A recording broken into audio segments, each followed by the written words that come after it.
তো hello viewers, সবাই কেমন আছো? আশা করছি সবাই খুব ভালো আছে। কিভাবে এরকম কিবোর্ডে আপনি কিবোর্ড টেক্সট করে পাঠাবেন, কাউকে কোনো এসএমএস পাঠাবেন তো খুব সুন্দর লাগবে, সে জিজ্ঞাসা করবে আপনার যে কিভাবে এটা করলে। তো এরকম কিভাবে করবেন সেটা আজকে আমি দেখাবো। তো ভিডিওটি সম্পূর্ণ দেখুন এবং চ্যানেলে নতুন হয়ে থাকলে চ্যানেলটি অবশ্যই সাবস্ক্রাইব করুন। তো চলুন শুরু করা যাক। তো এর জন্য সবথেকে প্রথমে আপনারা প্লে স্টোরটি ওপেন করে নেবেন। তো প্লে স্টোর ওপেন করার পরে এখানে সার্চ করবেন বাবুল এআই কিবোর্ড। তো আমি বাবুল এআই কিবোর্ডটা ডাউনলোড করছি। তো আমার ডাউনলোড অলরেডি করা আছে, তো আপনারা ডাউনলোড করে নেবেন। তো আমি ওপেন করলাম।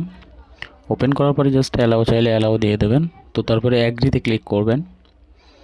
করার পরে এরকম আসবে অনেকগুলো অপশান, আপনারা কোন ভাষা করতে চান। তো আমি বাংলা ভাষা করছি, তাই বাংলাতে ক্লিক করছি। তো ক্লিক করার পরে জাস্ট এখান থেকে তিনটে অপশান আসবে, আপনারা বাবুল এআই কিবোর্ডটা অবশ্যই চয়েস করে নেবেন। তো চয়েস করার পরে আমার এরকম আসবে। তো এখান থেকে জাস্ট ব্যাক যাব সিম্পলি। এখান থেকে কিছু করতে হবে না, জাস্ট ব্যাকে চলে আসবে। আমি হোয়াটসঅ্যাপে চলে এলাম। হোয়াটসঅ্যাপে কাউকে এসএমএস করছি ওই রকম স্টিকার দিয়ে সুন্দর, তো আপনারা দেখতে পাবেন। তো কেমন আছো আমি লিখলাম।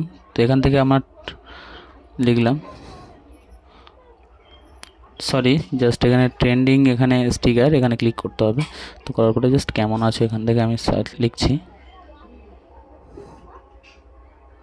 তো দেখতে পাচ্ছ সুন্দর সুন্দর স্টিকার চলে আসে। তো আমার নেট স্লো থাকার কারণে আরও অনেক স্টিকার আসছে না, তো আপনাদের মোবাইলে চলে আসবে, তো আপনারা দেখে নেবেন। তো যদি ভিডিওটি ভালো লাগে চ্যানেলটি অবশ্যই সাবস্ক্রাইব করবেন এরকম আরও ভিডিও পাওয়ার জন্য। তো দেখা হচ্ছে পরবর্তী ভিডিওতে। সবাই ভালো থাকবেন, সুস্থ থাকবেন।